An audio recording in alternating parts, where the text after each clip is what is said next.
Você já imaginou acordar de um coma profundo de 5 anos e descobrir que sua própria família realizou seu funeral há 3 anos? Que sua esposa se casou novamente, seus filhos chamam outro homem de pai e todos fingem não te conhecer quando bate na porta da sua própria casa? Rafael, empresário de 32 anos, viveu esse pesadelo que vai muito além de qualquer roteiro de filme de terror. O que começou como um acidente de carro misterioso em 2020 se revelou conspiração familiar devastadora, envolvendo médicos corruptos, herança milionária e segredos criminosos que custaram literalmente a vida de Rafael. Durante 5 anos, ele permaneceu em coma enquanto família que amava dividia seus bens, apagava sua existência e construía nova realidade onde ele jamais existira. Mas quando Rafael finalmente abriu os olhos naquela manhã de terça-feira em 2025, descobriu que alguns mortos podem voltar à vida para cobrar dívidas que família pensou que nunca seria paga. A propósito, me conta nos comentários onde vocês estão ouvindo essa história. No carro, fazendo exercícios, deitados na cama antes de dormir. Quero saber onde vocês acompanham essas histórias que mostram que a realidade pode ser mais chocante que qualquer ficção. Prepare-se para conhecer o homem que acordou dos mortos e descobriu que sua família havia orquestrado a morte perfeita. Quando vocês souberem como Rafael usou a própria morte como arma de vingança, vão entender que nem sempre quem morre primeiro perde a guerra. O primeiro pensamento de Rafael quando abriu os olhos foi sobre a luz excessiva que penetrava através das janelas do que parecia ser quarto de hospital. Segundo pensamento foi sobre sede insuportável que sentia, como se não bebesse água há anos. Terceiro pensamento, quando tentou falar e apenas sussurro rouco saiu da garganta, foi sobre quanto tempo havia passado desde a última vez que esteve consciente. Enfermeira, enfermeira! Ele tentou gritar, mas voz saiu fraca e arranhada. O esforço físico de tentar produzir som o deixou exausto, como se tivesse corrido maratona. Músculos doíam de forma estranha, rígidos como se não fossem usados a longo período. Quando a enfermeira finalmente apareceu na porta e viu Rafael acordado, a reação dela foi de choque absoluto. Primeiro ela ficou paralisada. Depois correu até a cama para verificar se não estava alucinando. Finalmente saiu correndo pelo corredor gritando: Doutor Martinez! Doutor Martinez! O paciente do quarto 237 acordou! Acordou mesmo! Que dia é hoje? Rafael perguntou com voz rouca, quando o Dr. Martinez chegou correndo, seguido por pelo menos 5 enfermeiros e residentes. Quanto tempo estive dormindo? A expressão no rosto do médico foi a primeira indicação de que algo estava muito errado. Dr. Martinez olhou para Rafael como se estivesse vendo fantasma. Depois verificou aparelhos médicos conectados ao corpo dele. Finalmente se sentou na cadeira ao lado da cama com postura de alguém prestes a dar notícia devastadora. Rafael, meu nome é Dr. Martinez. Você está no Hospital São Lucas em coma há 5 anos. O médico disse pausadamente, observando a reação de Rafael. Hoje é 15 de março de 2025. Você sofreu acidente de carro em dezembro de 2020. 5 anos. As palavras ecoaram na mente de Rafael como bomba explodindo em câmera lenta. 5 anos de vida perdidos. 5 anos onde o mundo continuou girando sem ele. 5 anos onde família que amava viveu sem sua presença. Marina, sua esposa, Pedro e Sofia, seus filhos pequenos, como estavam? Como sobreviveram todos esses anos? Minha família. Onde está minha família? Eles sabem que acordei. Rafael tentou se sentar na cama, mas músculos atrofiados mal responderam aos comandos do cérebro. Marina, minha esposa, ela deve estar desesperada. Pedro e Sofia, meus filhos, eles devem estar... Parou de falar quando viu a expressão ainda mais sombria no rosto do médico. Doutor. Martínez trocou olhar significativo com a enfermeira-chefe antes de responder. Rafael, sua família parou de visitá-lo há aproximadamente 3 anos. Não temos contato com eles desde então. A informação não fazia sentido. Marina jamais o abandonaria, especialmente em estado tão vulnerável. Ela o amava. Haviam construído empresa juntos, planejado futuro para crianças, prometido estar um ao lado do outro, na saúde e na doença. Como poderia simplesmente desaparecer durante o momento mais difícil da vida dele? Pessoas que estão acompanhando essa história conseguem imaginar acordar de coma e descobrir que família desapareceu há anos? Deixem nos comentários como reagiriam a uma notícia tão devastadora. Deve haver engano, Rafael insistiu, tentando novamente se levantar. Marina nunca me abandonaria. Talvez ela tenha se mudado de telefone, mas ela não me deixaria aqui sozinho durante 5 anos. A negação era mecanismo de defesa natural contra a informação que sua mente se recusava a processar. Dr. Martinez suspirou profundamente antes de continuar. Rafael, há algumas coisas que você precisa saber sobre os últimos anos. Sua recuperação é inesperada. Francamente, é milagrosa. Os exames que fizemos quando você chegou aqui indicavam danos cerebrais irreversíveis. A família foi informada de que chances de recuperação eram praticamente inexistentes. A explicação médica não consolou Rafael. Na verdade, levantou questionamentos ainda mais perturbadores. Se prognóstico era tão negativo, por que família simplesmente o abandonaria? Por que não continuaram visitando, mesmo sem esperanças de recuperação? Marina sempre fora mulher determinada, que não desistia facilmente de nada. Quero ver meus registros médicos, Rafael disse com firmeza crescente. Quero saber exatamente que tipo de acidente sofri, quais eram os ferimentos, por que família foi informada de que recuperação era impossível. Instinto empresarial, adormecido durante 5 anos, começava a despertar junto com o corpo. Dr. Martinez hesitou antes de responder. Rafael, você precisa se concentrar primeiro na recuperação física. 5 anos de imobilidade causaram atrofia muscular severa. Você vai precisar de fisioterapia intensa, acompanhamento psicológico para processar período que perdeu. Doutor, Rafael interrompeu com voz mais forte, quero meus registros médicos, agora. E quero que alguém encontre minha família e informe que acordei. A autoridade natural que exercia como empresário estava retornando, mesmo com o corpo debilitado. Durante as próximas 2 horas, enfermeiros realizaram série de exames para avaliar condições neurológicas e físicas de Rafael. Reflexos estavam preservados, memórias anteriores ao acidente pareciam intactas, capacidade cognitiva aparentemente normal, considerando circunstâncias. Era, nas palavras de Dr. Martinez, recuperação sem precedentes médicos. Quando finalmente ficou sozinho no quarto, Rafael tentou organizar pensamentos e processar informações que recebera. 5 anos perdidos, família desaparecida, médicos que não esperavam sua recuperação. Cada peça do quebra-cabeças levantava mais questionamentos ao invés de fornecer respostas. A primeira suspeita real veio quando tentou lembrar detalhes específicos do acidente. Memórias do dia 10 de dezembro de 2020 eram fragmentadas, confusas, quase como se tivessem sido deliberadamente apagadas ou suprimidas. Lembrava-se de discussão com Marina sobre assuntos da empresa, de descoberta perturbadora, que fizera sobre contabilidade da firma, de ligação telefônica tensa com alguém cujo nome não conseguia recordar. Mas sobre o acidente propriamente dito, Rafael não conseguia recordar absolutamente nada. Nem estava dirigindo quando aconteceu, nem detalhes sobre local ou circunstâncias. Era como se memória tivesse sido cirurgicamente removida, deixando vazio inexplicável no lugar onde deveria estar lembrança traumática mais significativa da vida.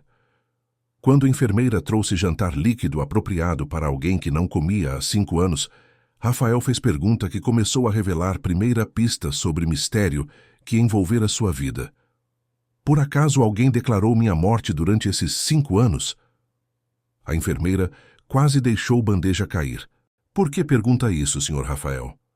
Porque se família parou de me visitar há 3 anos, se médicos não esperavam recuperação, se estou aqui há tanto tempo sem notícias do mundo exterior, alguém pode ter assumido que morri e seguido com vida.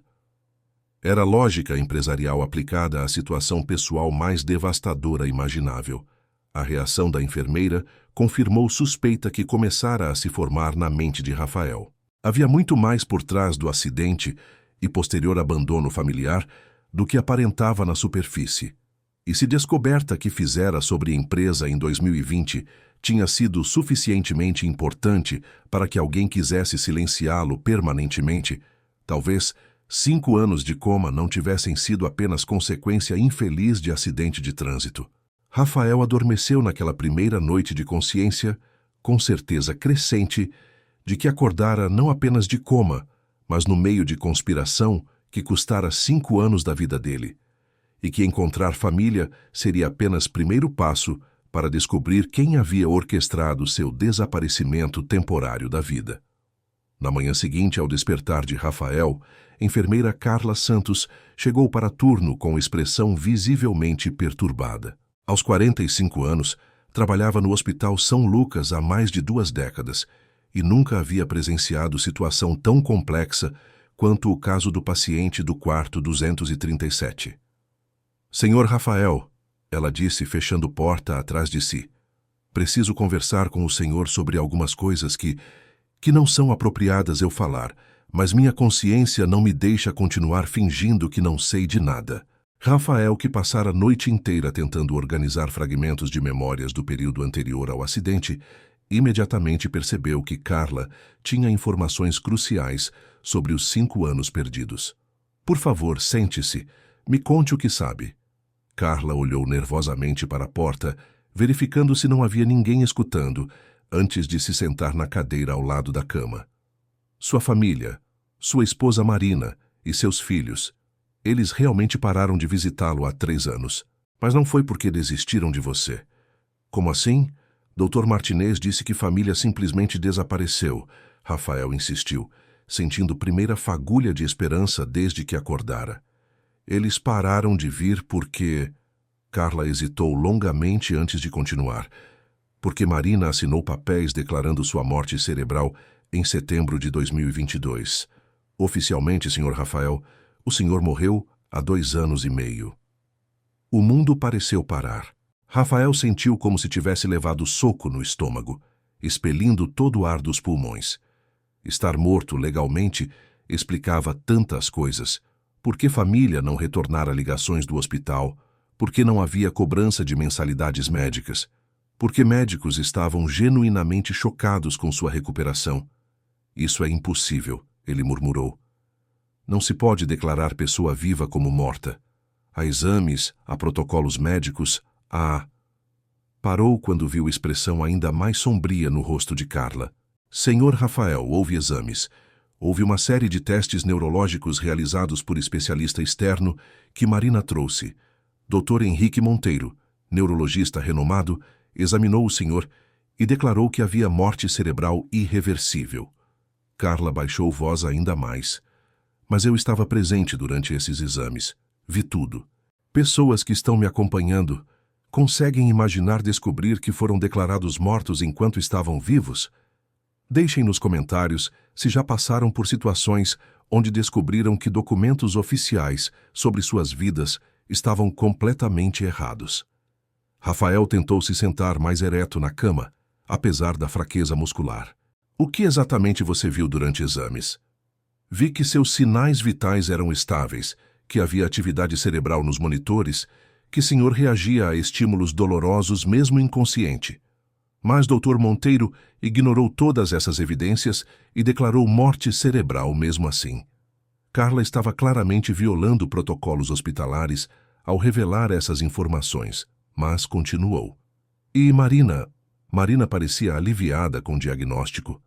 A revelação foi devastadora. Esposa que amara durante década, não apenas o abandonara, havia ativamente participado de processo para declará-lo legalmente morto enquanto estava vivo. Era traição que ia muito além de infidelidade ou abandono.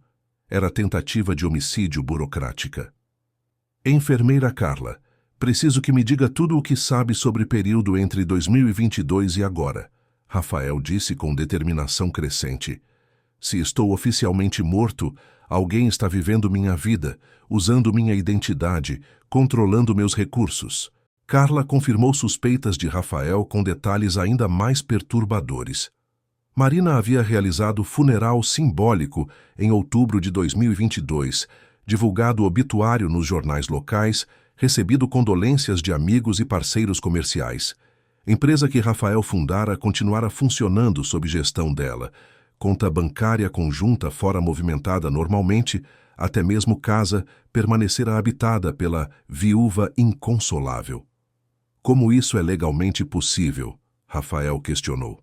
Cartórios, bancos, empresas, todos exigem certidões de óbito. Documentação oficial. Dr. Monteiro emitiu certidão de óbito médica. Marina conseguiu certidão de óbito oficial no cartório. Todo o processo foi aparentemente legal, Carla explicou com desconforto óbvio. Mas, senhor Rafael, eu trabalho aqui há 22 anos. Já vi centenas de casos de morte cerebral real. O que fizeram com o senhor foi falsificação. A segunda revelação chocante veio quando Carla mencionou visitas que Rafael recebera durante período de transição entre vida e morte legal. Nos meses anteriores à declaração de morte cerebral, Marina vinha acompanhada de homem que nunca havia visto antes. Eles conversavam sobre senhor como se não estivesse presente, fazendo planos sobre após procedimentos legais serem concluídos.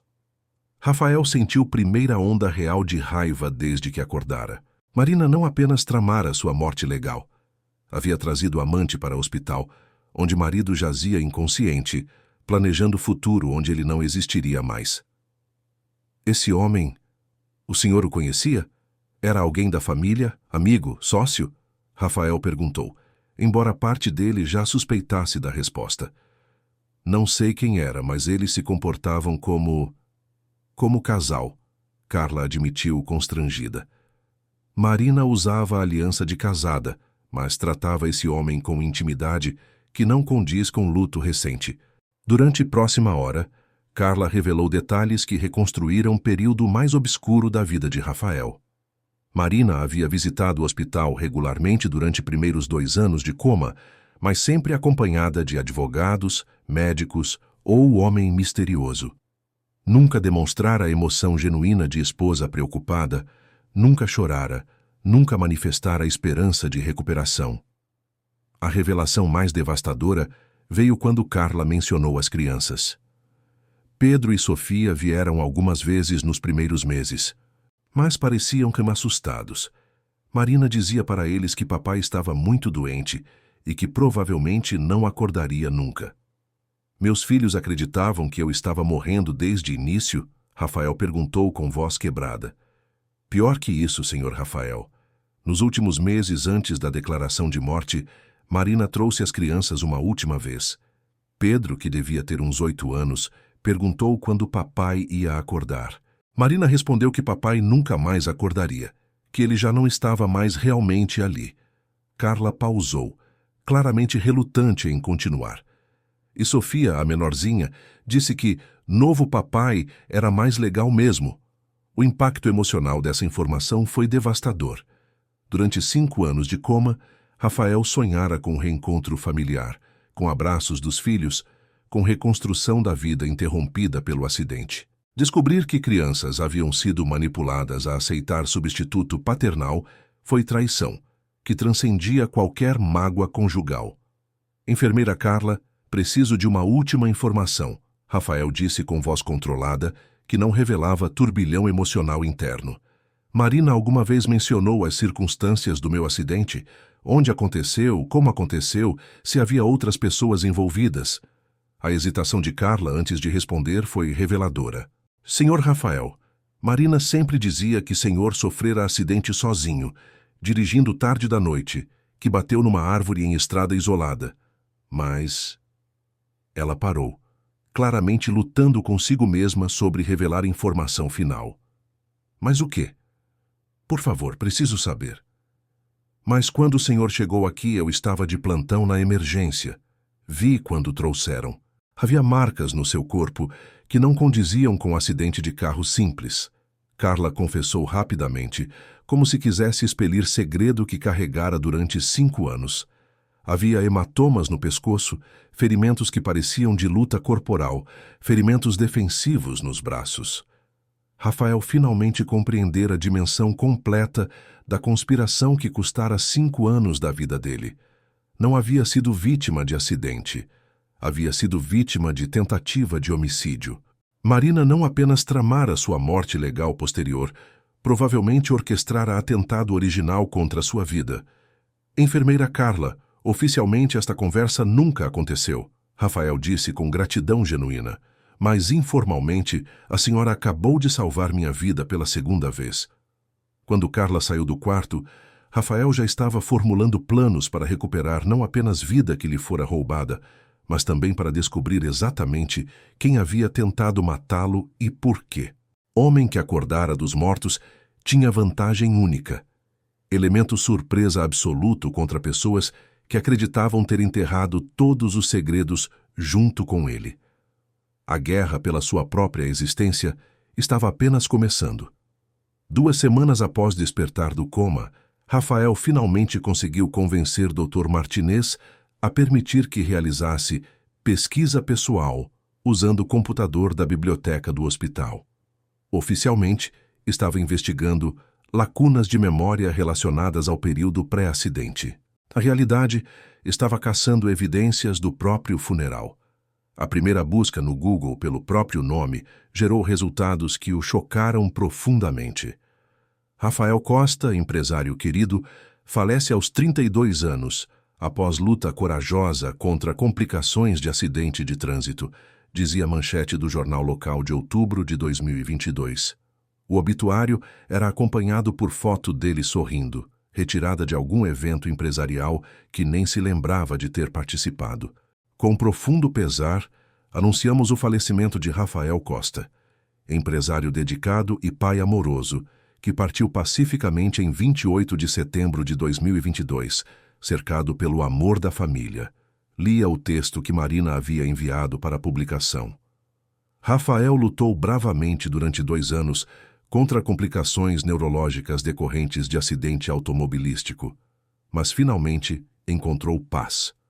O cinismo da descrição era devastador. Partiu pacificamente, quando na verdade estava vivo no hospital. Cercado pelo amor da família, quando Marina mal o visitava. Encontrou paz quando estava sendo assassinado burocraticamente por conspiradores que incluíam a própria esposa. A segunda descoberta chocante veio através de redes sociais. Marina mantinha perfil no Facebook, onde documentara meticulosamente o processo de luto pela morte do marido. Fotos no cemitério com flores, posts emocionais sobre saudades, até mesmo vídeos onde chorava, recordando momentos felizes com o amor da minha vida. 1 ano sem você, meu amor. Sinto sua falta todos os dias. Pedro e Sofia perguntam pelo papai constantemente, dizia post de setembro de 2023. Era performance tão convincente que centenas de amigos comentavam com condolências e apoio emocional.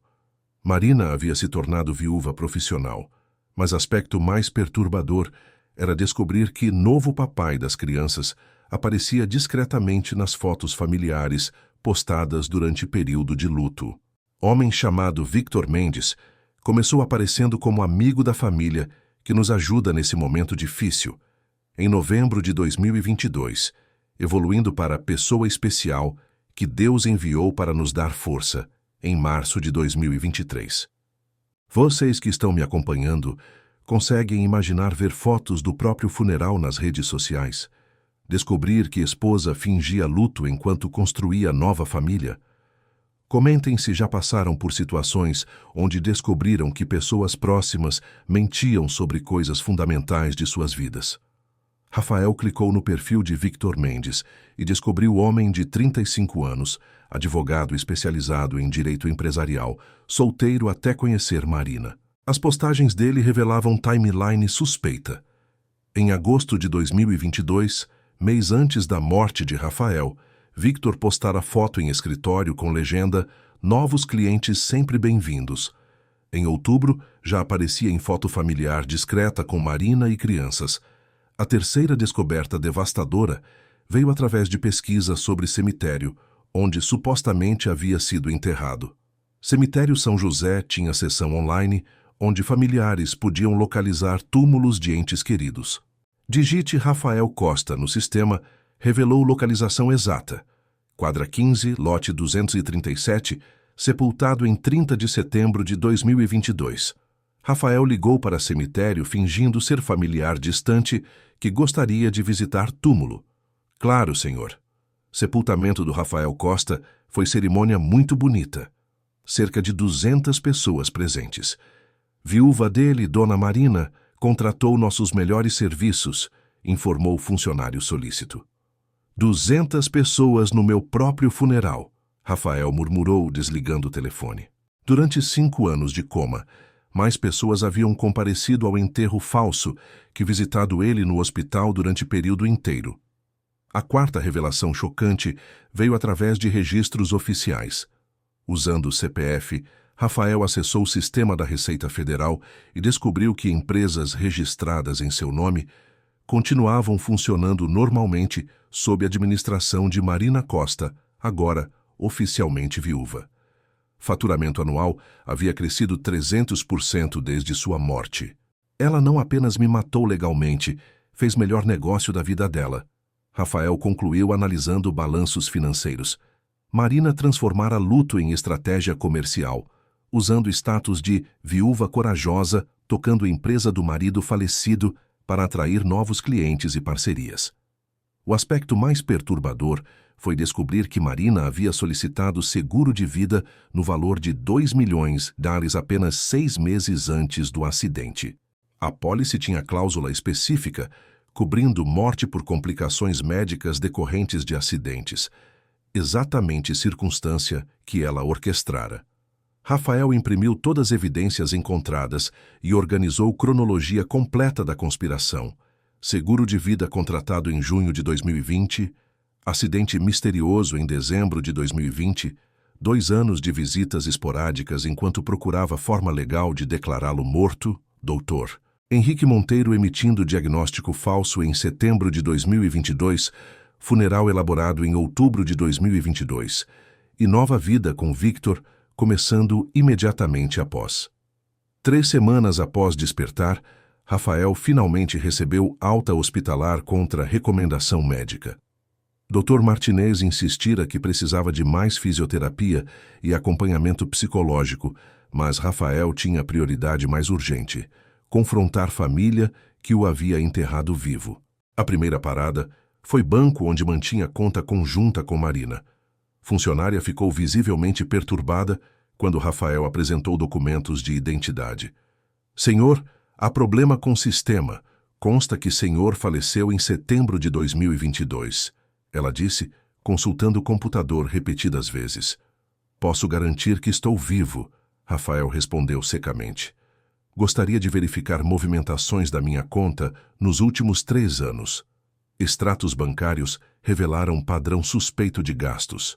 Durante primeiros 2 anos de coma, Marina fizera saques conservadores, como se evitasse chamar atenção. Após setembro de 2022, movimentação aumentou drasticamente. Reformas na casa, compra de carro novo, viagens familiares, até mesmo investimentos em nome dela. Marina sacou 850 mil do seguro de vida, 400 mil da venda das minhas ações empresariais, mais 200 mil que estava em conta poupança. Ela literalmente lucrou mais de 1 milhão com minha morte, Rafael calculou, enquanto dirigia em direção à casa onde vivera durante 8 anos de casamento. O endereço era mesmo, mas propriedade estava irreconhecível. Fachada havia sido repintada em tons que Marina sempre odiara, jardim redesenhado, até mesmo portão principal substituído. Casa parecia simbolizar morte definitiva da personalidade de Rafael, apagada e reconstruída conforme gostos de nova família. Rafael estacionou na calçada em frente e observou o movimento pela janela da sala. Pedro, agora com 13 anos, assistia televisão no sofá que ele próprio havia escolhido anos antes. Sofia, de 11 anos, brincava no chão com bonecas que não reconhecia. Crianças haviam crescido 5 anos sem pai, desenvolvido personalidades e interesses que ele jamais conheceria. Momento mais devastador foi quando Victor apareceu na sala, abraçou Pedro por trás de forma carinhosa e disse algo que fez menino rir alto. Era intimidade paternal natural, construída durante 3 anos enquanto o pai verdadeiro jazia inconsciente. Victor não era intruso na família. Rafael é que se tornara estranho na própria vida. Marina entrou na sala usando o hobby que Rafael não reconhecia, cabelo mais curto, até mesmo postura corporal diferente. Ela beijou Victor nos lábios com naturalidade de casal estabelecido, interagiu com crianças como mãe que encontrara equilíbrio após superação de tragédia familiar. Como vou explicar para eles que pai que acreditavam morto voltou à vida? Rafael se questionou, observando cena de harmonia doméstica da qual fora completamente excluído. Como vou destruir a estabilidade que construíram após minha morte? A resposta veio quando decidiu tocar campainha. Pedro foi quem atendeu. Abriu porta com expressão curiosa de criança que não reconhece visitante. Oi, o senhor está procurando alguém? Pedro. Sou eu. Sou o papai, Rafael disse com voz embargada, observando confusão crescente no rosto do filho. Meu pai morreu, Pedro respondeu automaticamente, como se fosse frase decorada. O senhor deve estar confundindo com outra pessoa. Antes que Rafael pudesse responder, Sofia apareceu atrás do irmão e gritou: Mamãe, tem um homem estranho dizendo que é papai. Marina chegou correndo, viu Rafael e ficou lívida, como se tivesse visto fantasma. Por alguns segundos permaneceu paralisada. Depois começou a gritar: Victor, liga para a polícia! Victor! Marina, sou eu. Acordei do coma. Estou vivo, Rafael disse, tentando permanecer calmo diante do caos que sua aparição havia causado. Você morreu, Marina gritou, empurrando crianças para trás. Você morreu há 3 anos. Eu te enterrei. Quem é você? O que quer da minha família? Victor apareceu segurando o telefone celular, claramente ligando para a emergência. Polícia? Temos intruso em casa alegando ser marido falecido da minha esposa. Sim, parece instável mentalmente. Esposa? Rafael questionou. Vocês se casaram? Nos casamos no ano passado, Victor respondeu com proteção territorial óbvia. Marina é minha esposa há 1 ano. Essas crianças são meus filhos adotivos. Você não tem direito de estar aqui perturbando minha família. A chegada da polícia transformou situação de reencontro familiar em investigação criminal. 2 oficiais chegaram esperando encontrar invasor domiciliar perturbado. Descobriram um homem com documentos válidos, alegando ser dono da casa onde invadira. Oficial, este é meu endereço. Posso provar com documentos que morei aqui durante 8 anos, que sou pai biológico dessas crianças, que fui declarado morto fraudulentamente enquanto estava em coma. Rafael explicou, apresentando evidências que coletara. Situação era juridicamente complexa demais para resolução policial imediata. Marina mostrou certidão de óbito, certidão de casamento com Victor, documentos de adoção das crianças. Rafael apresentou documentos de identidade válidos, alta hospitalar comprovando recuperação de coma, evidências de fraude médica. Senhor Rafael, senhora Marina, vocês precisarão resolver essa situação através de tribunal, oficial concluiu. Por enquanto, senhor Rafael deve procurar outro local para ficar enquanto questão legal é esclarecida. Enquanto saía da casa onde vivera durante quase 1 década, Rafael ouviu Sofia perguntando para Marina: Mamãe, aquele homem realmente é meu pai verdadeiro? Não, filha, Marina respondeu firmemente. Seu pai verdadeiro morreu há 3 anos. Aquele homem é apenas pessoa confusa, que precisa de ajuda médica. Rafael compreendeu que recuperar família seria guerra judicial devastadora, onde crianças seriam principais vítimas. Mas também percebeu que Marina havia cometido crimes graves, fraude documental, estelionato, bigamia, que poderiam ser usados como armas na batalha pela própria existência. A guerra do homem que voltou dos mortos estava apenas começando, e dessa vez ele conhecia todas as trapaças que família havia usado para enterrá-lo. 2 dias após confronto devastador na porta de casa, Rafael alugou pequeno apartamento mobiliado no centro da cidade e começou investigação mais detalhada sobre como Marina havia manipulado Pedro e Sofia para esquecerem completamente do pai biológico.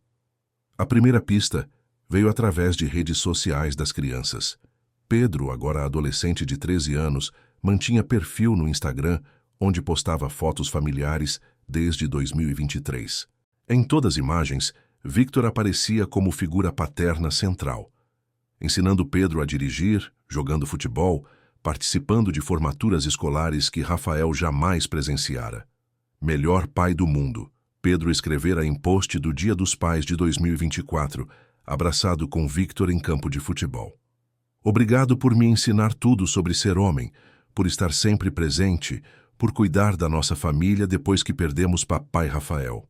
A referência a papai Rafael como pessoa do passado, morta e substituída, foi devastadora. Pedro falava do pai biológico como lembrança distante, quase mitológica, enquanto celebrava Victor como pai real e presente. Sofia, de 11 anos, tinha perfil mais infantil, mas igualmente revelador. Desenhos que postava mostravam família feliz, composta por mamãe Marina, papai Victor, irmão Pedro e ela mesma. Em nenhuma ilustração aparecia referência a Rafael, como se 5 anos de vida com pai biológico tivessem sido completamente apagados da memória dela. A segunda descoberta chocante veio através de registros escolares. Rafael contactou escola onde crianças estudavam, fingindo ser parente interessado em informações acadêmicas. Secretária lhe informou que Pedro e Sofia Costa Mendes haviam adotado o sobrenome de Victor, eram considerados estudantes exemplares, com excelente estrutura familiar. A mãe Marina sempre foi muito presente. O pai Victor também participa ativamente da vida escolar deles. É família muito unida, especialmente considerando que perderam pai biológico quando eram pequenos. Secretária explicou, sem saber que estava falando com um homem morto. Rafael descobriu que Marina contara para a escola a versão romântica da história familiar. Viúva corajosa, que superara a perda trágica do marido, encontrara novo amor, reconstruir a vida familiar harmoniosa, onde crianças ganharam um segundo pai que as amava como próprios filhos. Vocês conseguem imaginar descobrir que próprios filhos foram ensinados a esquecer sua existência?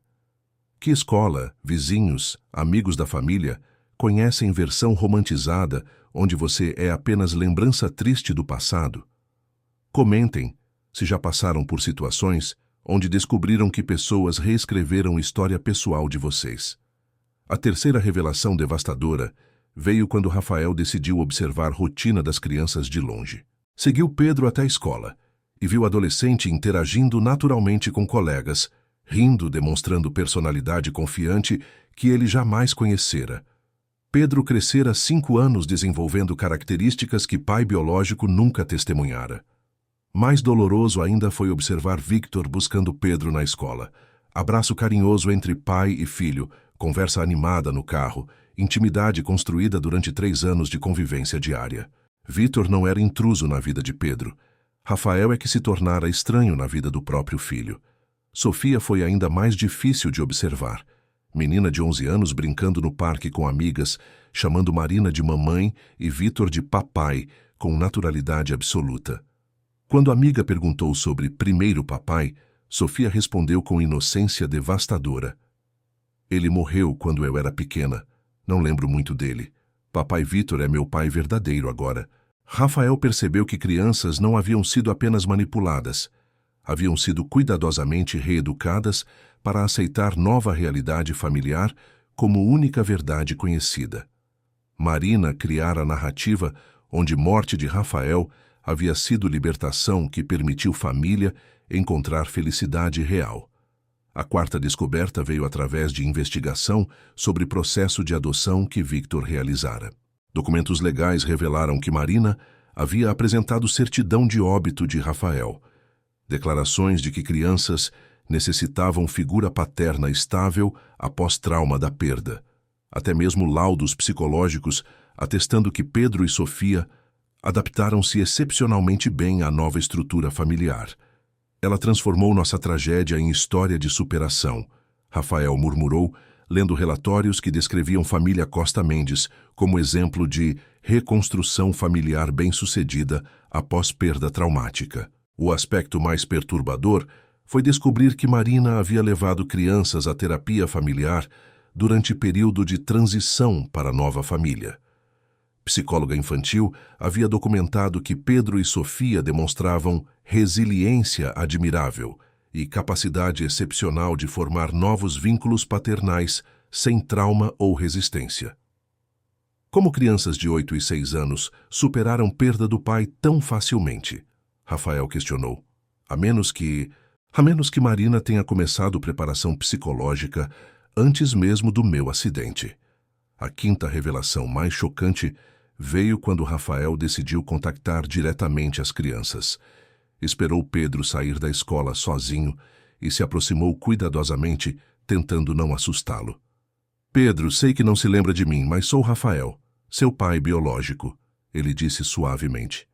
Pedro olhou para Rafael com mistura de confusão e irritação adolescente. Olha, senhor, não sei o que quer, mas meu pai morreu quando eu tinha 8 anos. Victor é meu pai agora. Se continuar me incomodando, vou chamar segurança da escola. Pedro, você se lembra de quando íamos pescar no lago? Você sempre queria usar vara de pescar adulta, mas eu disse que, quando ficasse mais velho... Rafael tentou despertar memórias que esperava estarem apenas adormecidas. Senhor, nunca fui pescar com você. Nunca vi você na minha vida, Pedro respondeu com firmeza perturbadora. Meu pai Victor me ensinou a pescar ano passado. Foi a primeira vez que pesquei. Agora me deixa em paz. Rafael percebeu que Pedro não estava mentindo ou fingindo não se lembrar. Adolescente genuinamente não reconhecia o pai biológico, não se recordava de 5 anos de vida compartilhada. Havia sido completamente reprogramado para aceitar Victor como única figura paterna que conhecera. Tentativa com Sofia foi ainda mais devastadora. Menina não apenas não se lembrava de Rafael, demonstrou medo genuíno quando ele se aproximou no parque. Mamãe disse que se homem estranho viesse falar comigo alegando ser meu pai, era para gritar e chamar ajuda. Sofia disse, correndo em direção a Marina, que observava de longe. Mamãe, aquele homem está dizendo que é meu pai.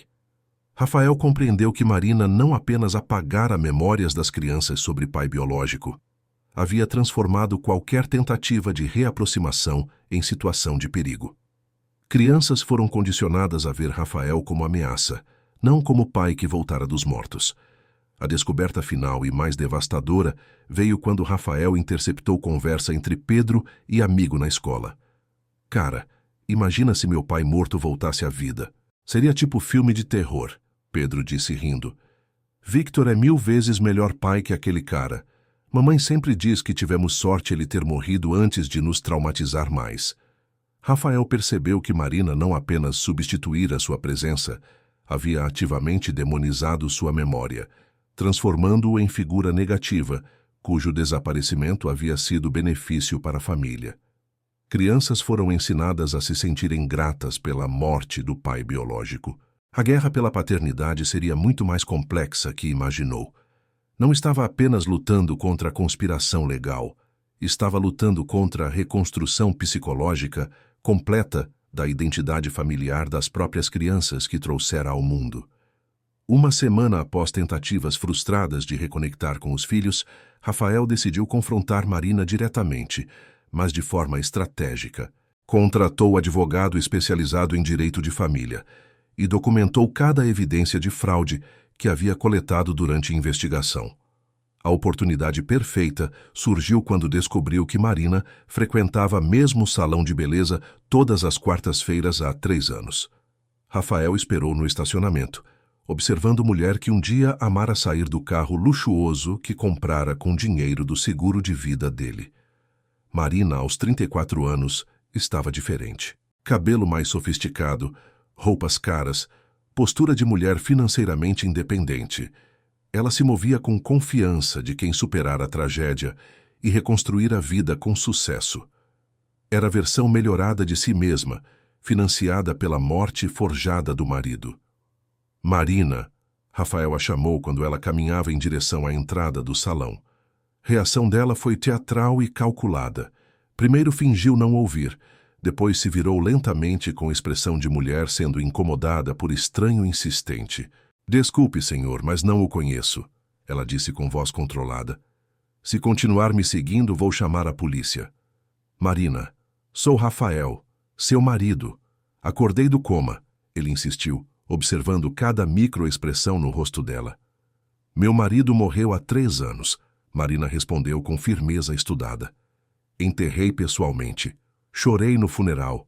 Superei o luto. Não sei quem é você, mas precisa procurar ajuda psiquiátrica.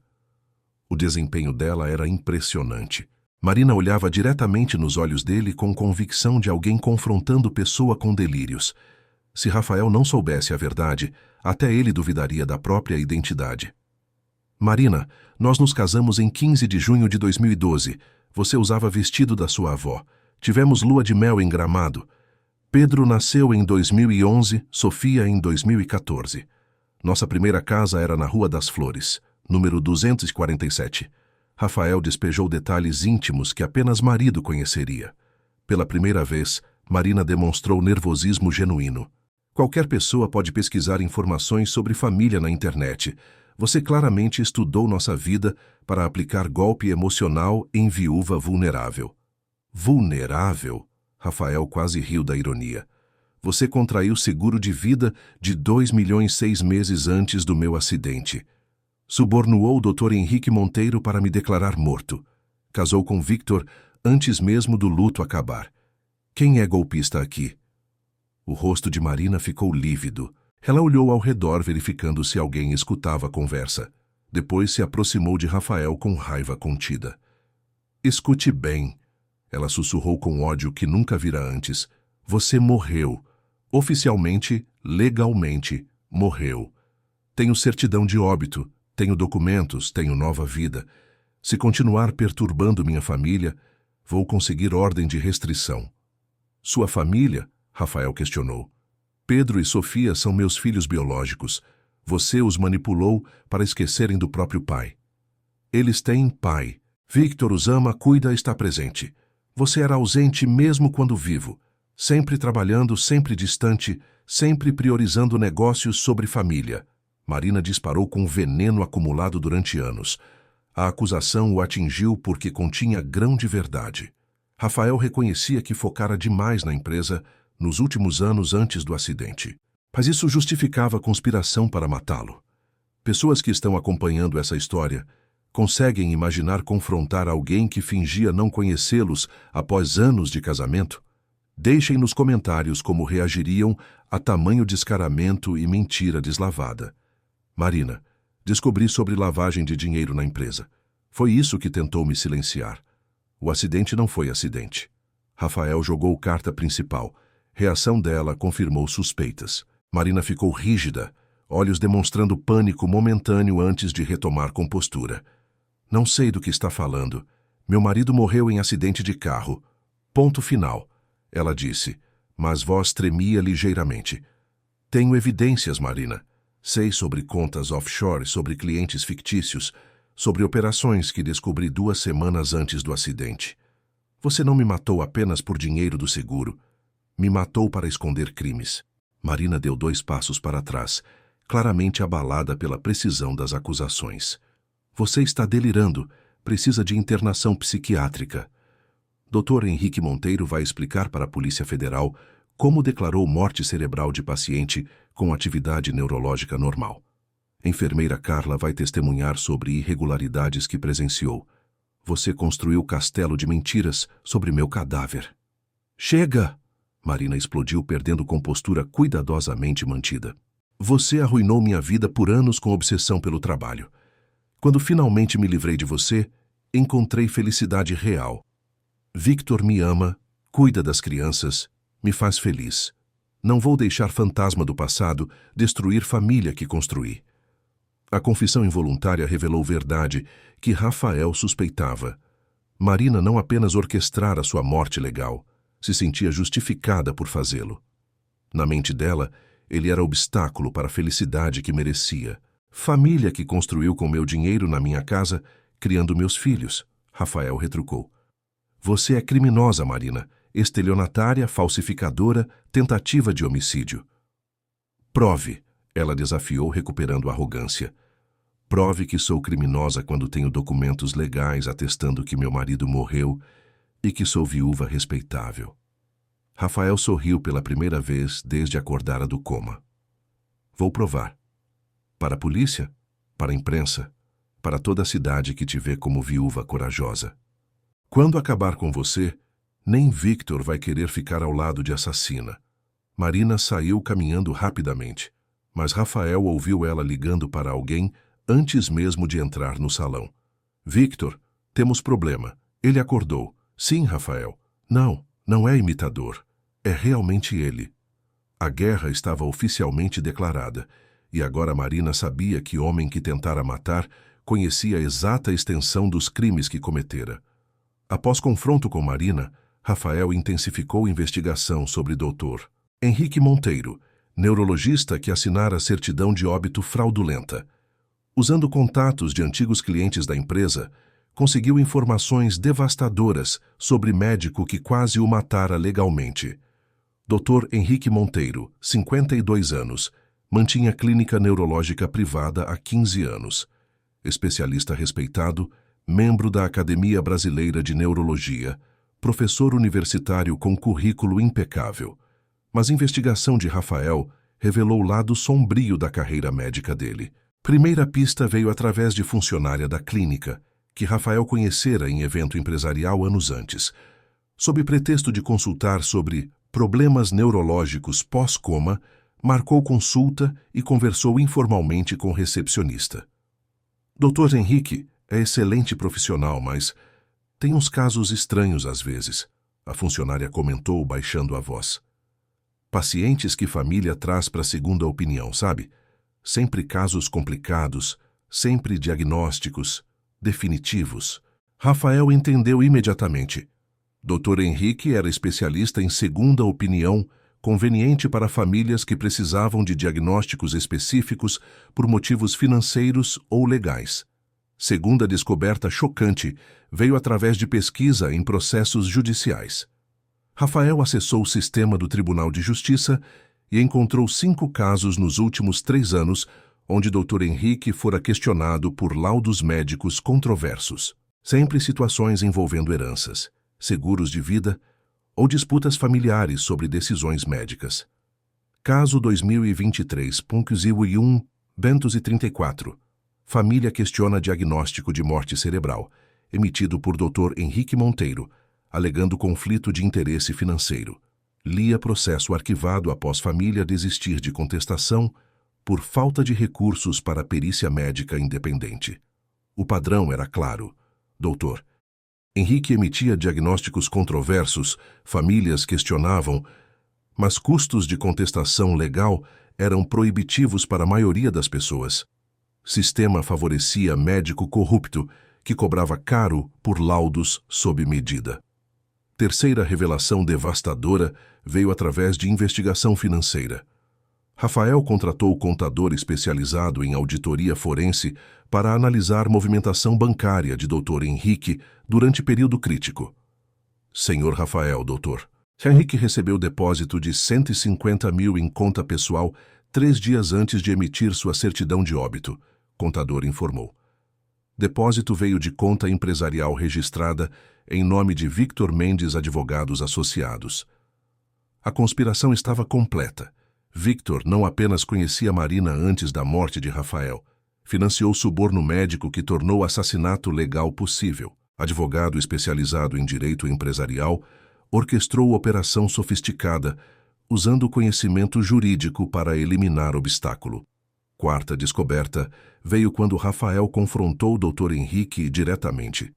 Fingindo ser parente de potencial paciente terminal, marcou consulta e gravou conversa usando equipamento escondido. Doutor, minha mãe está em coma há 6 meses. Família está dividida sobre manter tratamento. Precisamos de opinião médica definitiva, Rafael disse, testando reação do médico. Compreendo perfeitamente. Dr. Henrique respondeu com naturalidade suspeita. Casos assim são muito dolorosos para a família. Às vezes, diagnóstico médico adequado pode ajudar a família a tomar decisão necessária e seguir em frente. Qual seria o custo de avaliação neurológica completa? Rafael perguntou. Depende da complexidade do caso e urgência da família em resolver situação. Dr. Henrique respondeu em código. Para casos que requerem atenção especializada, honorários variam entre 100 e 200 mil reais. A gravação capturou o Dr. Henrique oferecendo serviços de diagnóstico sob medida por pagamento substancial. Era prova concreta de corrupção médica sistemática. Vocês conseguem acreditar que existem médicos dispostos a falsificar diagnósticos de morte por dinheiro? Deixem nos comentários se conhecem casos de corrupção médica ou já desconfiaram de diagnósticos suspeitos. Quinta revelação mais chocante veio quando Rafael descobriu que não fora a única vítima de Dr. Henrique. Investigação revelou pelo menos 8 casos nos últimos 5 anos, onde médico emitira diagnósticos de morte cerebral controversos, todos envolvendo disputas familiares sobre herança ou seguros de vida. Dr. Henrique transformou medicina em serviço de assassinato legal. Rafael concluiu analisando evidências. Ele mata pessoas juridicamente por dinheiro, permitindo que famílias herdem recursos sem esperar morte natural. Sexta descoberta foi que Dr. Henrique mantinha rede de contatos entre advogados especializados em direito sucessório. Victor não era cliente isolado. Era parte de esquema criminal organizado onde médicos corruptos, advogados gananciosos e familiares inescrupulosos cooperavam para eliminar obstáculos financeiros. É máfia médico-jurídica, Rafael murmurou. Eles identificam casos onde morte de pessoa resultaria em benefício financeiro significativo. Depois, orquestram assassinato legal usando o sistema médico e jurídico. A última peça do quebra-cabeças veio quando Rafael descobriu como Marina e Victor se conheceram. Não foi encontro romântico casual. Victor procurara Marina especificamente após identificá-la como esposa de empresário, com seguro de vida substancial e empresa lucrativa. Victor me seduziu para me roubar, Rafael percebeu. Ele pesquisou empresários casados com patrimônio significativo, escolheu Marina como alvo, orquestrou o relacionamento para ter acesso a informações financeiras. Depois, planejou minha eliminação para herdar tudo. Rafael finalmente compreendia a extensão completa da conspiração. Victor identificara ele como alvo lucrativo, seduziu Marina e a convenceu a participar do esquema, contratou o Dr. Henrique para forjar morte cerebral, organizou acidente que quase o matara de verdade. A descoberta mais devastadora foi que acidente original também fora planejado. Rafael encontrou mensagens de texto em telefone antigo, onde Victor instruía Marina sobre como convencer Rafael a dirigir sozinho naquela estrada específica na hora exata. Eles não apenas falsificaram minha morte, Rafael concluiu com horror crescente. Eles realmente tentaram me assassinar. O coma foi consequência não planejada de tentativa de homicídio que deveria ter me matado instantaneamente. A guerra contra a família que o trairá seria muito mais séria que imaginara. Não estava lutando apenas contra estelionato. Estava lutando contra a tentativa de assassinato premeditado e esquema criminal organizado que custara 5 anos de vida dele. Mas agora Rafael conhecia todos os crimes que haviam cometido, todos os cúmplices envolvidos, todas as evidências necessárias para destruir rede criminosa inteira. A vingança do morto seria proporcional à conspiração que quase o enterrou para sempre. Com evidências suficientes sobre corrupção médica de Dr. Henrique, Rafael direcionou a investigação para descobrir exatamente que segredo empresarial havia motivado Marina e Victor a tentarem matá-lo. A resposta estava nos arquivos da própria empresa que fundara. Usando credenciais de sistema que Marina não pensara em alterar, Rafael acessou remotamente contabilidade da Costa Empreendimentos durante madrugada. 5 anos de registros financeiros revelaram operação de lavagem de dinheiro sofisticada, que começara 2 anos antes do acidente. A descoberta inicial foi chocante. Empresa que faturava legitimamente 2 milhões anuais, movimentava internamente mais de 50 milhões de reais, através de contratos fantasma, fornecedores fictícios e serviços inexistentes. Marina transformara negócio familiar em fachada para a operação criminosa massiva. Construtora fantasma em Belize, 8 milhões de dólares por consultoria inexistente. Empresa de tecnologia no Panamá, 12 milhões de dólares por software jamais desenvolvido. Fornecedora de materiais em Luxemburgo, US$ 15 milhões por produtos nunca entregues. Rafael listava transações fraudulentas enquanto imprimia evidências. Segundo o conjunto de descobertas, revelou que Marina não operava sozinha. Victor Mendes não era apenas amante oportunista, era cérebro financeiro da operação. O escritório dele administrava a rede de 23 empresas offshore, distribuídas por 8 países, todas criadas para receber e redistribuir dinheiro sujo de diversas fontes brasileiras. A terceira revelação devastadora veio quando Rafael descobriu a origem do dinheiro sendo lavado. Não eram apenas recursos desviados de contratos públicos, eram fundos de pensão roubados, heranças fraudadas, seguros de vida falsos. Victor especializara-se em eliminar pessoas para acessar recursos financeiros delas. Marina é apenas uma das viúvas da rede criminosa de Victor, Rafael concluiu analisando padrões. Ele identifica homens casados com patrimônio significativo, seduz esposas, orquestra mortes, herda fortunas através de viúvas cúmplices. Quarta descoberta foi que Rafael descobrira esquema por acidente 2 semanas antes do acidente. A auditoria de rotina revelara discrepâncias que o levaram a investigar transações suspeitas. E-mail que enviara para contador externo, solicitando análise das irregularidades, foi interceptado por Marina. Para contador.externo@gmail.com. Assunto: urgente, irregularidades contábeis. Prezado Carlos, identifiquei movimentações suspeitas que podem configurar lavagem de dinheiro. Anexo planilhas para análise. Precisamos conversar pessoalmente antes de contactar autoridades. Lia e-mail que Rafael enviara em 28 de novembro de 2020, 12 dias antes do acidente. A quinta revelação mais chocante foi que Marina monitorizava comunicações de Rafael há meses, através de spyware instalado no computador dele. Toda a investigação que fizera sobre irregularidades financeiras foi acompanhada em tempo real pela própria esposa. Mensagem para Victor, 29 de novembro de 2020, 14h37. Ele descobriu tudo. Tem evidências sobre contas offshore. Já contactou o contador externo. Precisa ser eliminado antes da reunião de quarta-feira. Rafael leu mensagem que Marina enviara, após interceptar e-mail dele. Sexta descoberta revelou que acidente foi elaboradamente planejado durante o weekend.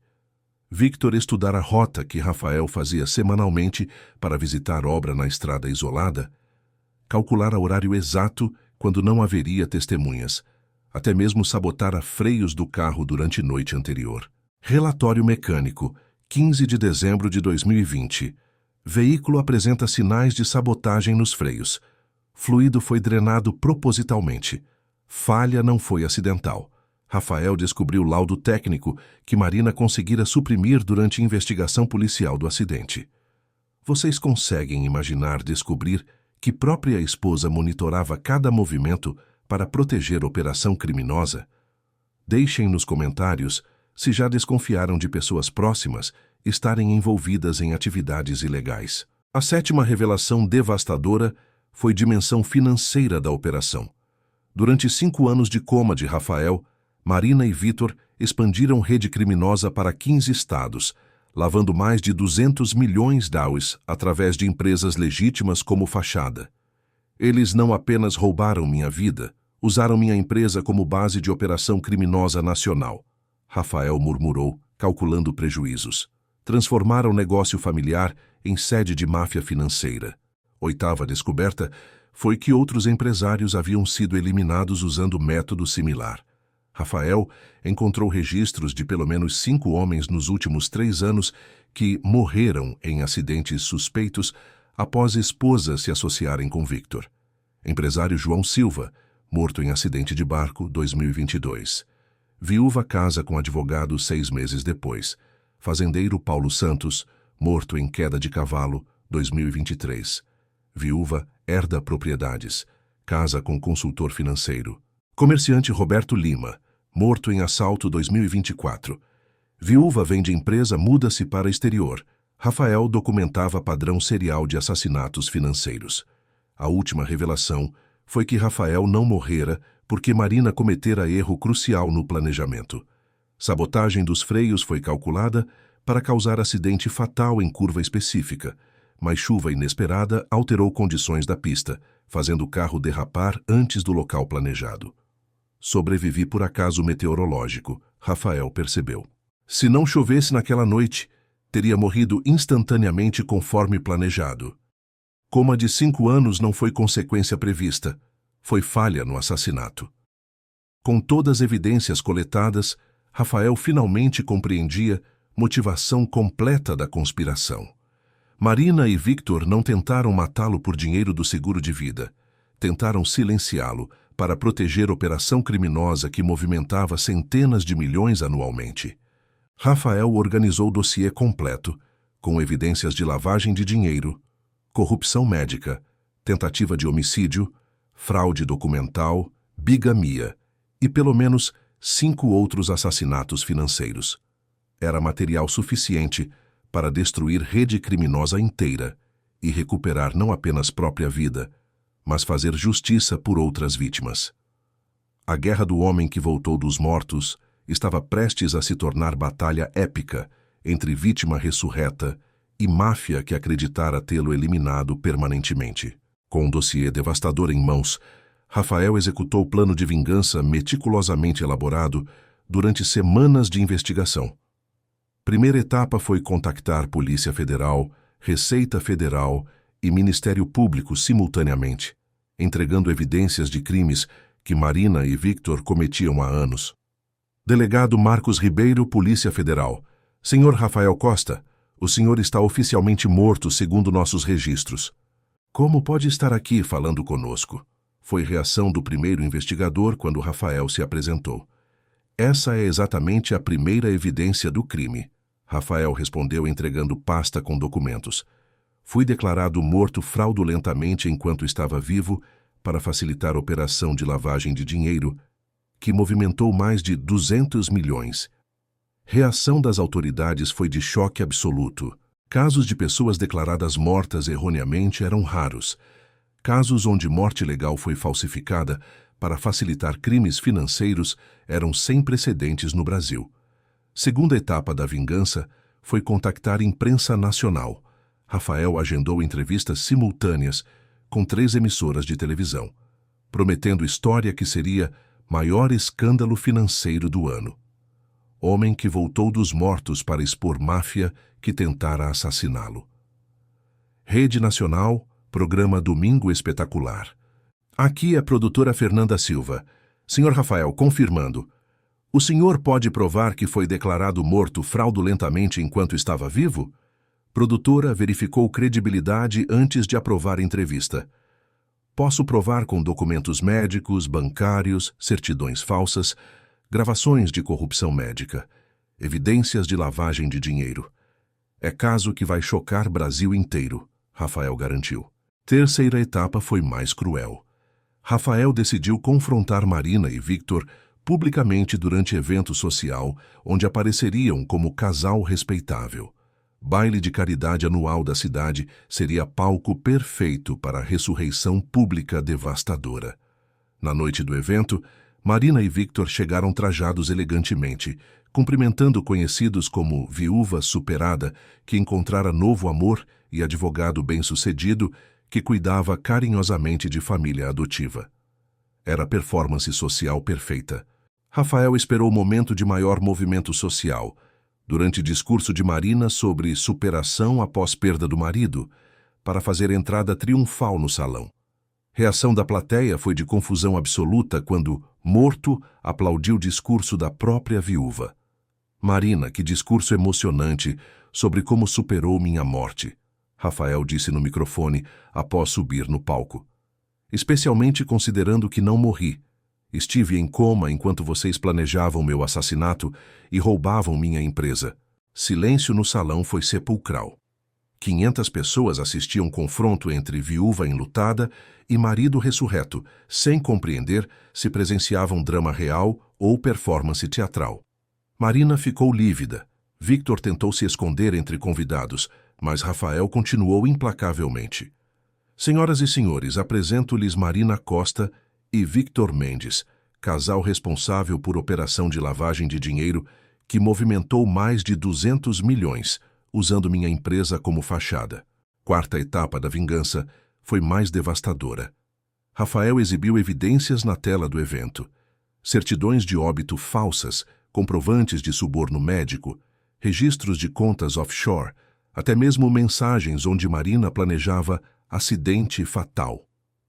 Esta mensagem, enviada por Marina para Victor em 29 de novembro de 2020, ele descobriu tudo, precisa ser eliminado antes da reunião de quarta-feira. Rafael leu para a audiência chocada. 3 dias depois, sofri acidente que quase me matou. Gente que está acompanhando essa vingança épica, vocês fariam o mesmo no lugar do Rafael? Exposição pública total ou resolveriam pela justiça discretamente? Comentem como se vingariam de pessoas que tentaram matá-los. A reação no salão foi explosiva. Convidados começaram a gritar, alguns ligando para a polícia, outros filmando o confronto com celulares. Marina tentou negar acusações, mas evidências eram irrefutáveis e públicas. Rafael morreu, esse homem é impostor, alguém está tentando aplicar golpe. Marina gritou desesperadamente, mas própria voz tremia revelando mentira. Victor tentou escapar pelos fundos, mas Rafael havia coordenado com Polícia Federal para cercar evento. Agentes federais entraram no salão no momento exato, prendendo ambos criminosos em flagrante público. Quinta etapa foi mais satisfatória.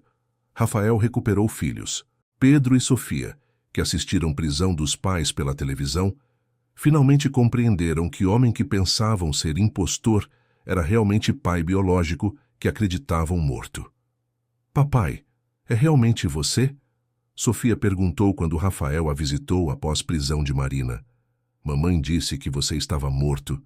Por que ela mentiu? Porque ela queria ficar com o dinheiro que era nosso, filha. Mas agora papai voltou e vai cuidar de vocês para sempre.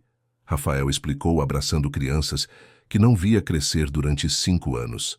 Sexta etapa da vingança foi financeira. Rafael recuperou empresa, contas bancárias, casa, todos os bens que Marina havia usurpado. Mais importante, conseguiu rastrear e recuperar parte significativa dos 200 milhões lavados através da rede criminosa. A sétima e final etapa foi justiça completa. Marina foi condenada a 25 anos por tentativa de homicídio, lavagem de dinheiro, estelionato e fraude documental. Victor recebeu 30 anos pelos mesmos crimes, mais formação de organização criminosa. Dr. Henrique foi condenado a 15 anos por corrupção médica e falsificação de documentos. Justiça foi feita, Rafael declarou em entrevista final.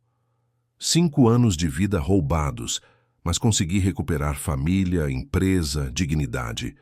E garanti que criminosos que tentaram me matar pagassem preço completo pelos crimes. O caso se tornou marco jurídico brasileiro. Primeiro processo onde vítima de tentativa de homicídio voltou dos mortos para testemunhar contra próprios assassinos.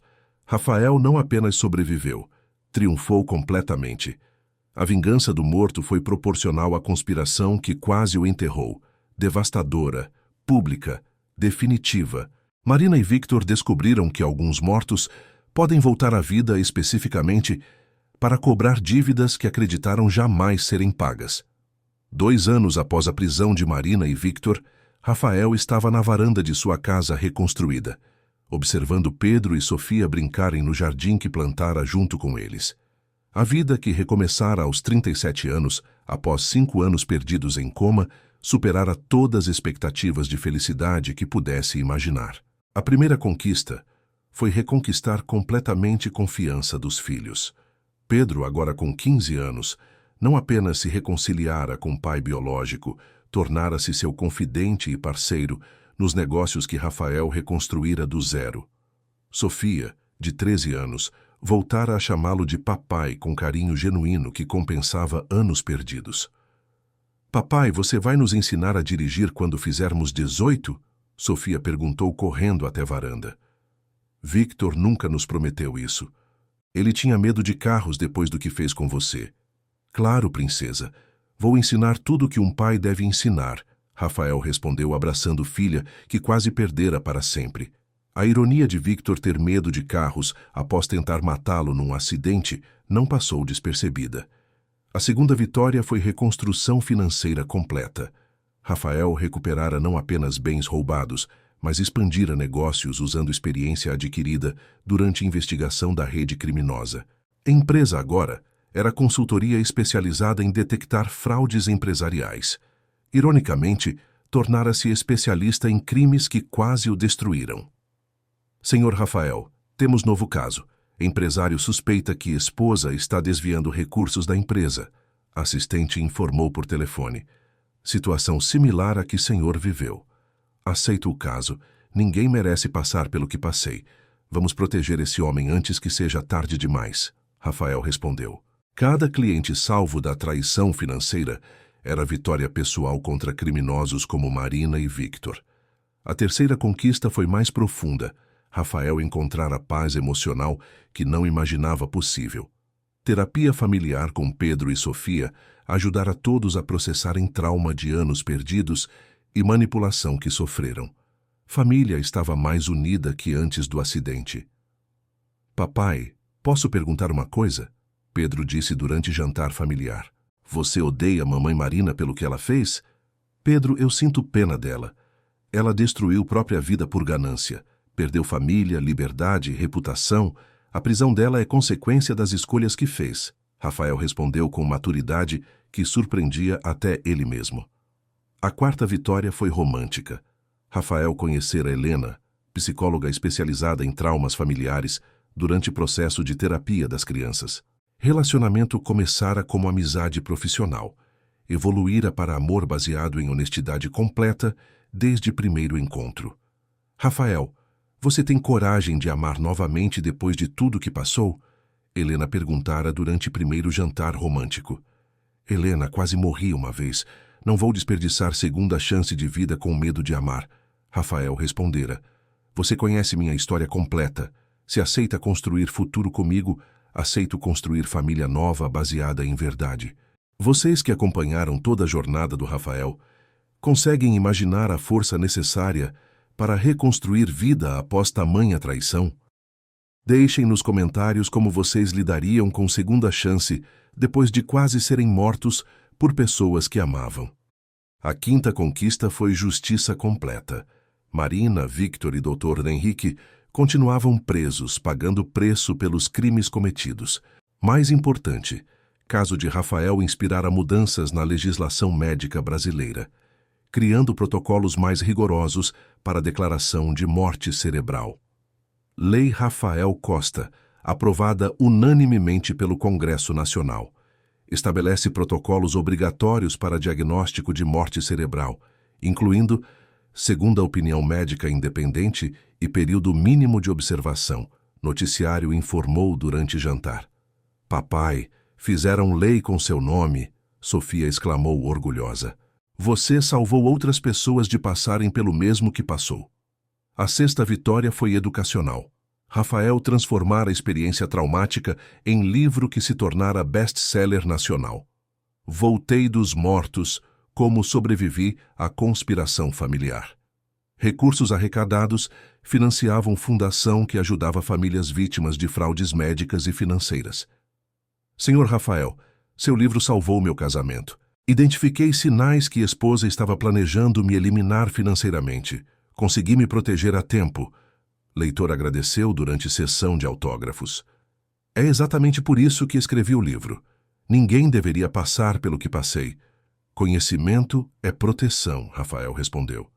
Cada pessoa salva por sua história era vitória contra o mal. A sétima e mais importante conquista foi espiritual. Rafael desenvolvera perspectiva sobre vida que transcendia trauma vivido. 5 anos perdidos não foram desperdício. Foram investimento em sabedoria que permitiu reconstrução melhor que vida original. Papai, se você pudesse voltar no tempo e evitar acidente, evitaria. Pedro perguntou durante caminhada no parque. Pedro, se evitasse acidente, nunca descobriria crimes que Marina cometia. Nunca salvaria outras famílias de passar pelo mesmo. Nunca conheceria Helena. Nunca desenvolveria a força que tenho hoje. Sofrimento me tornou pessoa melhor, Rafael respondeu com convicção. A 8ª conquista foi familiar estendida. Helena trouxera filho de relacionamento anterior, Marcos, de 10 anos, que se adaptara perfeitamente à nova família. Pedro e Sofia ganharam irmão. Rafael ganhou 3º filho. Todos construíram laços baseados em escolha, não apenas biologia. Rafael, obrigada por amar meu filho como próprio, Helena disse numa noite, enquanto observavam 3 crianças brincando juntas. Helena, família não é apenas sangue, é escolha diária de amar, proteger e estar presente. Marcos é meu filho porque escolho ser pai dele, Rafael respondeu abraçando mulher, que tornara sua vida completa novamente. 2 anos depois do despertar que chocou médicos, Rafael estava mais vivo que jamais estivera. Não apenas sobrevivera à conspiração que quase o matara, triunfara de forma que beneficiava outras pessoas. Transformara maior trauma em maior vitória. Na noite de aniversário de 2 anos de ressurreição, Rafael organizou jantar com toda a família reconstruída. Pedro, Sofia, Helena, Marcos, até mesmo a enfermeira Carla, que se tornara amiga querida da família. Um brinde, Rafael levantou taça de vinho. Aos mortos que voltaram à vida, às famílias reconstruídas sobre verdade, ao amor que supera a traição, à justiça que prevalece sobre crime. Um brinde à segunda chance que todos merecemos. A vida! Todos responderam em uníssono, celebrando não apenas sobrevivência de Rafael, mas triunfo completo sobre forças que tentaram destruí-lo. Rafael sorriu observando família que escolhera e que o escolhera de volta. Estava mais vivo que nunca, porque aprendera que viver verdadeiramente significa amar corajosamente, perdoar sabiamente e proteger ferozmente aqueles que importam. A história de Rafael nos ensina lições fundamentais sobre resiliência humana, segunda chances e poder transformador da verdade. Durante 5 anos inconsciente, ele perdeu metade de uma década, mas ganhou perspectiva sobre vida que poucos desenvolvem em toda a existência. A maior traição não vem de estranhos, vem de quem mais confiamos. Marina não era a criminosa profissional que seduziu Rafael. Era a esposa que escolheu ganância sobre família, que priorizou dinheiro sobre filhos, que transformou amor em arma de destruição. Vítor não era sedutor casual. Era predador que identificou alvos vulneráveis e orquestrou eliminação sistemática. Sinais de traição existem, mas amor nos cega para evidências óbvias.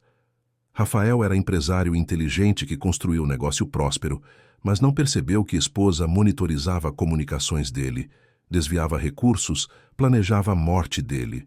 Quando amamos alguém, interpretamos comportamentos suspeitos através da lente do amor, não da lógica. Para pessoas que estão me ouvindo, confiem nos instintos de vocês. Se algo parece errado nos relacionamentos, investiguem. É melhor descobrir verdade dolorosa que viver mentira perigosa. Rafael quase morreu porque ignorou sinais que subconsciente captava sobre irregularidades financeiras e comportamento estranho de Marina. A justiça pode demorar, mas eventualmente prevalece. Marina e Victor pensaram que haviam cometido crime perfeito. Mataram Rafael legalmente, herdaram recursos dele, construíram nova família sobre fundação de mentiras. Mas verdade sempre emerge, especialmente quando vítima volta literalmente dos mortos para testemunhar contra criminosos. Crianças são resilientes, mas precisam de honestidade para se recuperar. Pedro e Sofia foram manipulados a esquecer pai biológico e aceitar substituto, mas quando descobriram verdade, adaptaram-se rapidamente. Crianças merecem conhecer realidade, mesmo quando dolorosa, porque mentiras causam danos psicológicos mais profundos que verdades difíceis. Reconstrução é possível em qualquer idade. Rafael recomeçou vida aos 37 anos, após perder 5 anos em coma, empresa, família, saúde. Poderia ter se tornado vítima permanente, mas escolheu transformar trauma em força. Hoje é mais próspero, mais sábio, mais feliz que antes da tentativa de assassinato. O perdão não significa aceitar injustiça, significa libertar-se do ódio. Rafael não perdoou Marina e Victor para benefício deles. Perdoou para a própria paz mental. Eles continuam presos pagando pelos crimes, mas ele não carrega rancor que envenenaria a nova vida que construiu. Pessoas que se identificaram com Rafael. Vocês já desconfiaram de comportamentos estranhos em relacionamentos próximos? Compartilhem nos comentários sinais que ignoraram ou investigaram que revelaram verdades chocantes. Para quem passou por traições familiares, como encontraram força para reconstruir vida após descobrir que pessoas próximas os enganavam? Contem suas experiências de superação e renascimento. Pais e mães que assistiram essa história, como protegeriam filhos de manipulação psicológica? Deixem dicas sobre como manter comunicação honesta com crianças durante crises familiares. Profissionais que trabalham com fraudes. Vocês reconhecem padrões similares aos que Marina e Victor usaram? Compartilhem conhecimento sobre como identificar e prevenir crimes financeiros familiares. Para todos que acompanharam a jornada do Rafael, vocês acreditam em segundas chances após traições extremas? Comentem sobre limites do perdão e possibilidades de reconstrução após traumas devastadores. Se essa história inspirou vocês de alguma forma, compartilhem. Pode ser exatamente o que alguém precisa ouvir para encontrar coragem de investigar situações suspeitas, deixar relacionamentos tóxicos ou acreditar que reconstrução é possível. E não esqueçam de se inscrever no canal e ativar o sininho. Toda semana compartilhamos histórias reais que mostram o poder da resiliência humana, importância da verdade e possibilidade de renascimento após tragédias. Lembrem-se sempre, vocês têm direito à verdade em relacionamentos, força para superar traições, capacidade de reconstruir vida quantas vezes necessário. Se alguém tenta matá-los financeiramente, emocionalmente ou literalmente, lutem pela própria vida. Para quem está passando por situações similares, documentem evidências, busquem ajuda legal, protejam-se financeiramente, priorizem própria segurança. Nem todo mundo que diz amar realmente ama. Força para todos que lutam por vida autêntica. Vocês merecem relacionamentos baseados em verdade, não conspiração. E lembrem-se, às vezes precisamos morrer simbolicamente para renascer mais fortes. Rafael provou que alguns mortos voltam à vida especificamente para cobrar dívidas que acreditaram jamais serem pagas.